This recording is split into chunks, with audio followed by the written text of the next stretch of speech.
Working. And here we go. Let's see Yeah, if it it's working. is. 5, 4, 3, 2, 1. I'm John Miglosh for the WDMA. We're going to be talking about digital obfuscation today and direct mail. So hang on, and here we go. Okay. Keep sabotaging the constitution of the Do Not Track standard, and ad networks keep selling our profiles behind our backs. We are left with no choice but to fight back. From the studios that brought you Track Me Not, the browser extension that keeps searching to obfuscate your search queries, comes yet another data obfuscation plugin. Ad Nauseam, clicking ads so you don't have to. The Ad Nauseam plugin works in concert with your favorite ad blocker. Every ad blocked is then silently clicked by Ad Nauseam, confusing your data trackers by virtually liking all ads. Liking all ads. Within your browser, the Ad Nauseam add-on collects and visualizes your clickstream over time, giving you a small glimpse of the data you passively You generate. get to see what they're tracking. Ad Nauseam works in the background and does not interfere with your browsing. Point your browser at this URL and install Ad Nauseam now. Spread the word and help us code as we work to make Ad Nauseam better and to bring it to more people and more browsers.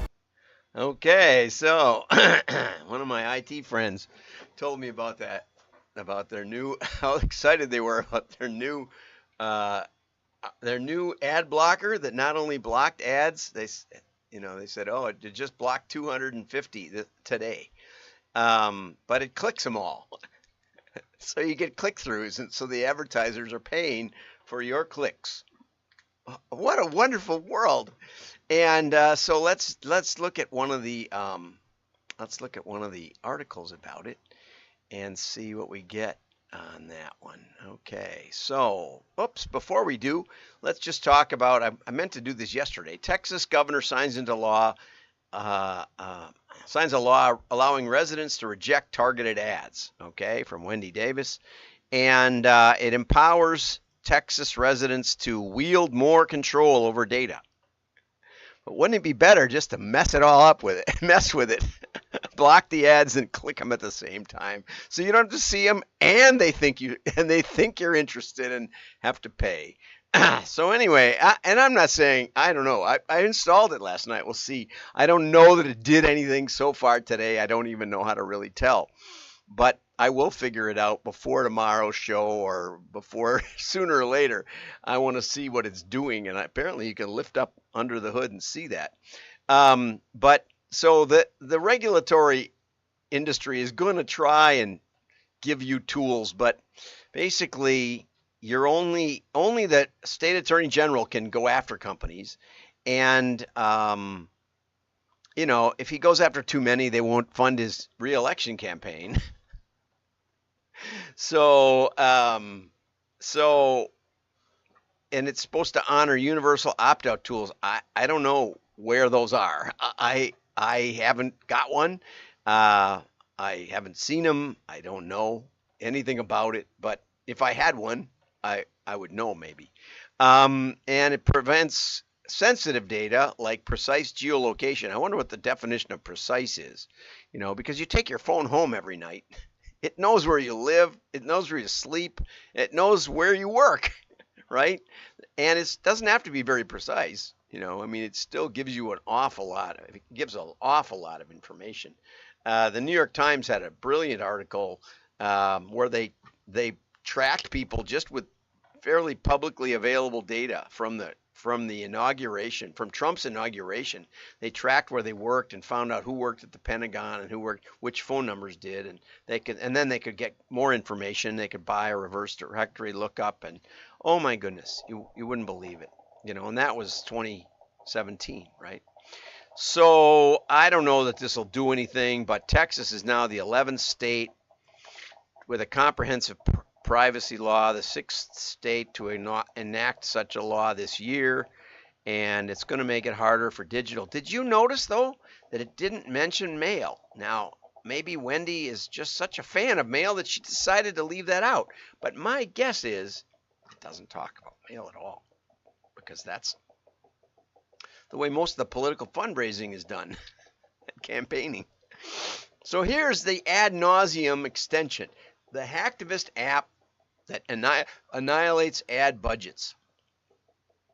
And it looks like I didn't upload or I didn't save the marked up version.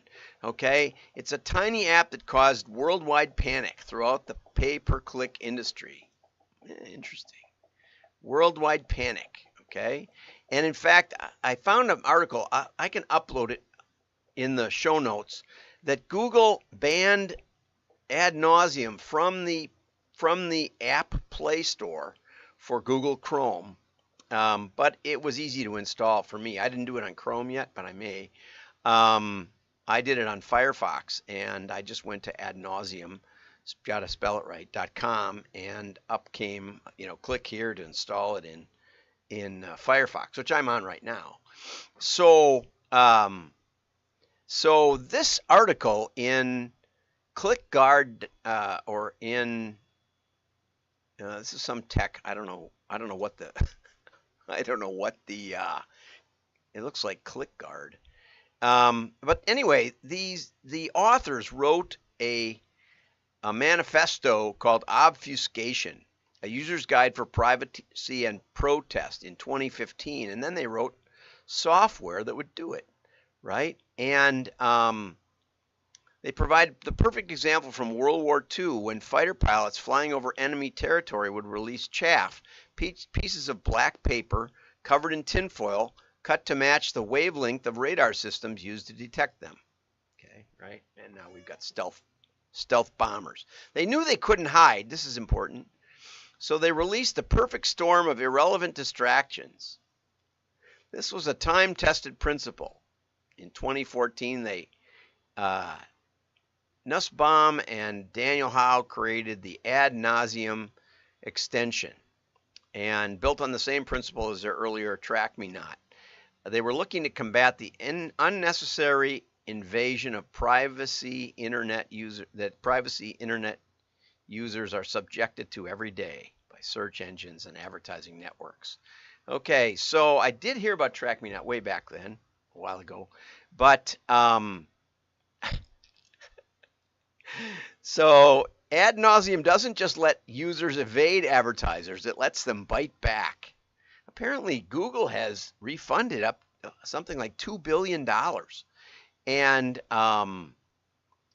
they figured out that given the number of users on ad nauseam already, and this was written in November of 2022, that it was costing the ad networks $28 million per day just in clicks, irrelevant clicks. What do you know? So, if you don't like the idea that they're tracking you, or you can just have them track everything. If you do everything, if you click every ad, then their targeting is worthless. I just thought this was really, really interesting. Google declared it was going to phase out third-party cookies in 2024, but of course they've moved that date back over and over and over and over. While the cookie phase out means publishers and advertisers will no longer be able to, it's third-party cookie phase out, not first-party cookie. The difference is Google will hold all the cards.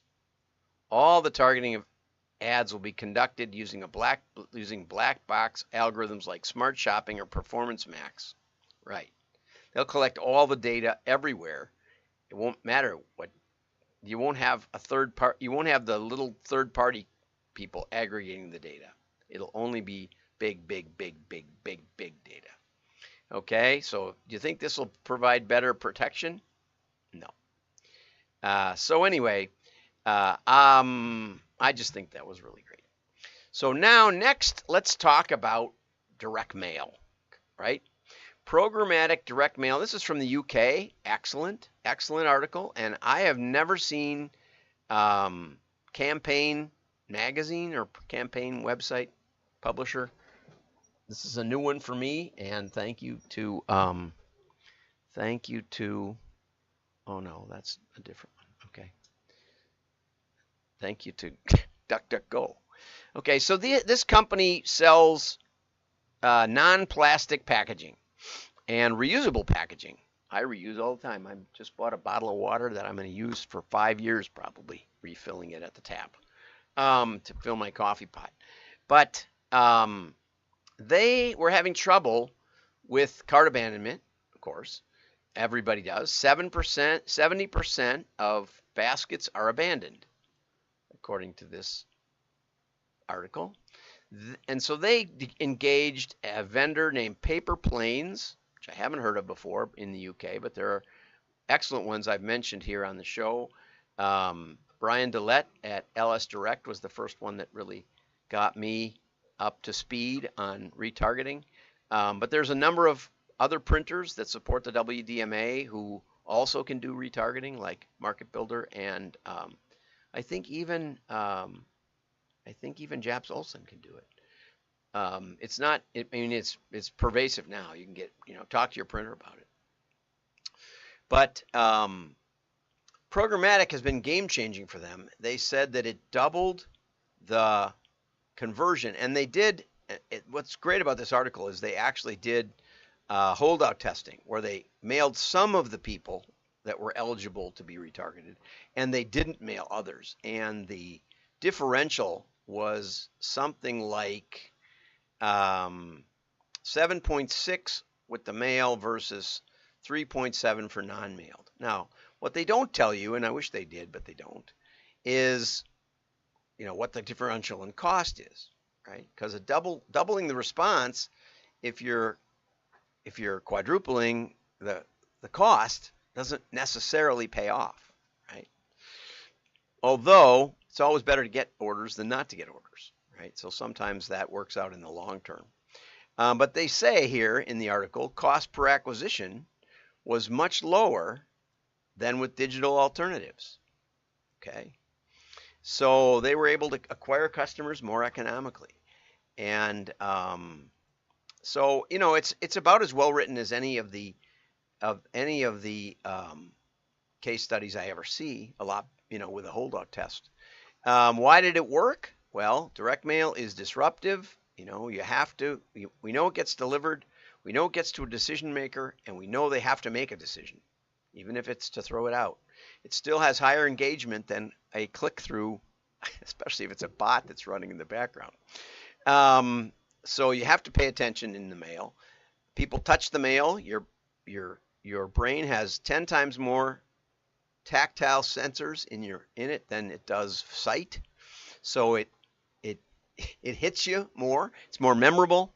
Mail is valuable. People realize that, and so they feel like they matter, unlike an endless stream of text messages or email.